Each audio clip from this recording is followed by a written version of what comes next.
paranormal investigator Chad Lewis, along with brothers Justice and John Santana, and their mother Brenda, are retracing the steps the brothers took during a pair of terrifying encounters they had 2 years ago while away at camp. To this day, the brothers have struggled to understand what they saw. Having spoken to Justice already, Chad hopes to learn more by hearing from John. So this is where it happened. So tell me the details. Well, as me and my friend were heading up here to go get our sweatshirts, I noticed something right over there. It was like 7 or 6 feet tall, nothing I've ever seen before.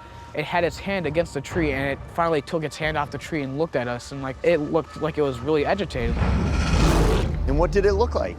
If you just saw a normal person walking down the street, only except he had longer legs, longer arms, you know, very tall, just in pitch black. You were certain this wasn't a person? Oh yeah, very certain. Mm-hmm. So if this thing wasn't a person, what do you think it was? Honestly, at that point, I had no idea. Like, it was skinny, just, you know, didn't look like it wasn't eating at all. When I heard John give the details of his sighting, I was pretty excited because it matches perfectly with the Wendigo. Being this tall, lanky thing, moving in an unorthodox manner. And your feeling when it looked at you? Oh, I was like petrified. So one of the aspects of the Wendigo is its cannibalistic spirit. Did you get any sense that it was after you or that you were in danger? Yeah, I was really intimidated by what it was doing and stuff, and I think it was out for blood. And we were taking steps back, getting ready to book it, and it started coming at us. That's when we ran like no other.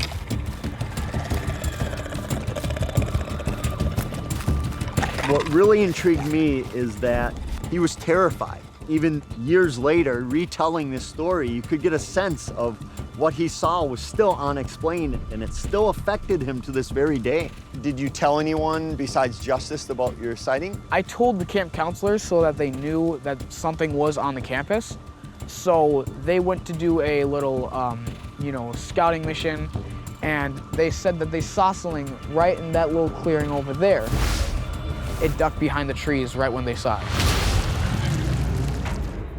I was glad that when Jonathan told the counselors about, you know, what he saw, they took it seriously. They made sure that everybody buddied up from then on. I think it was a very warranted move on the camp counselor's part as a safety precaution. The fact that the camp counselor saw it just confirms John's sighting as well. They match up, and they add a lot more credibility to one another. That it wasn't some figment of the imagination or a misidentification.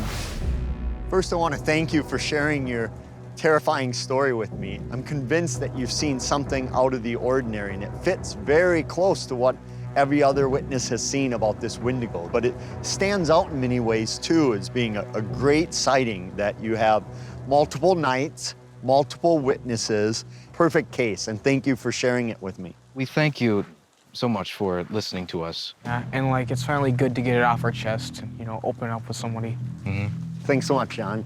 Justice. Many witnesses who see the Wendigo, it's a life-changing event, often not for the positive, and it's a terrifying event. And for them to come out here and relive it with me and share the details, the frightening details, I have to give them a lot of credit. They were certain, they weren't exaggerating, they weren't changing their story. So after 20 years of research, I can put a pin on the map saying, I think this was a Wendigo sighting. And it is exciting, but also terrifying because this creature could still be here. For Chad Lewis, the Wendigo remains as mysterious and elusive as ever. Like many researchers, he's starting to believe something more might be at play here. What if what we know about the Wendigo is wrong? Perhaps the creature doesn't come from the northern woods or from the Great Lakes, but somewhere out of this world. For cryptozoologists, there is no monster more frightening than the Wendigo, and no monster more difficult to pin down. What kind of a creature can attack its prey both on land and in water? That exists as flesh and blood, but can also be summoned just by the mention of its name. That eats some of its victims, but turns others into cannibals. Holy Hill, Wisconsin, September 17th, 2014, 9:40 p.m. Mindy Rosette, along with her daughter Aurora and a friend, are heading home from church on Highway 167. It is a familiar stretch of road, or so they think. It was pretty dark out. I had my high beams on. We came along around a curve, around the side of a cliff, and as we drove around, something darted out in front where I almost hit it with my left front of my car. It was like so close to the point that if we were driving like 5 miles faster, we would have hit it. The moment that I saw the creature, I was just so shocked and like scared that I started crying. Like it was just like so much emotion at one point. Neither one of us can really fathom what that was. The color was gray and brownish, and I could make out the shape of the body. The muscles in the thighs were very defined. The head was elongated. I couldn't even make out the shape of the hands, but its body was very slender. After we missed it and we passed it, I looked in my rear view, but it was already so dark. My headlights weren't on it anymore, so I couldn't see it. But it had to dart right off of that cliff. Mindy and Aurora were left frightened and confused by what they had just experienced, and wondered if anyone would believe them. When I got home, I drew a picture of what I seen. I couldn't get it out of my head, and I figured if I put it on paper that, you know, kind of give a face to what it was, maybe piece together something. What Mindy drew was perfectly in line with depictions of the Wendigo.